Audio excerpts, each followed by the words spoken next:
ବର୍ତ୍ତମାନ ରାସନ କାର୍ଡଧାରୀଙ୍କ ପାଇଁ ଆସିଲା ଆଉ ଏକ ବଡ଼ ଖବର।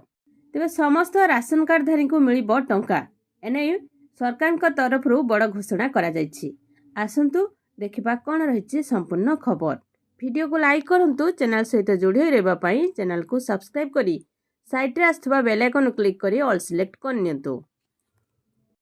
ତେବେ ଆଜି ପ୍ରଥମ ପର୍ଯ୍ୟାୟରେ କିଛି ନିର୍ବାଚନ ପ୍ରତିଶ୍ରୁତି ଘୋଷଣା କରାଯାଇଛି, ଯାହାକି ରାସନ କାର୍ଡ ଥିବା ପରିବାର ସଦସ୍ୟଙ୍କୁ ମାସିକ 2000 ଟଙ୍କା ମିଳିବାକୁ ଯାଉଛି।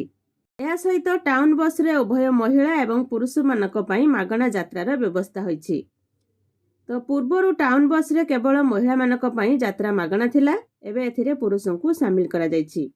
ଯେଉଁ ହିତାଧିକାରୀମାନେ ରାସନ କାର୍ଡରେ କେୱାଇସି କରିଛନ୍ତି, ସେମାନଙ୍କ ପରିବାରର ମହିଳାଙ୍କ ମୁଖ୍ୟଙ୍କର ବ୍ୟାଙ୍କ ଆକାଉଣ୍ଟକୁ ପ୍ରତି ମାସରେ 2000 ଟଙ୍କା କ୍ରେଡିଟ୍ ହେବ। ଏହା ସହିତ ଘର ନଥିବା ଲୋକଙ୍କୁ ମଧ୍ୟ ଘର ପ୍ରଦାନ କରିବେ ବୋଲି ପ୍ରତିଶ୍ରୁତି ଦେଇଛନ୍ତି। ଉଲ୍ଲେଖଯୋଗ୍ୟ ଯେ ପ୍ରଥମ ଥର ପାଇଁ ଏହା ହେଉଛି ମୁଖ୍ୟମନ୍ତ୍ରୀ ଘୋଷଣା କରିଛନ୍ତି।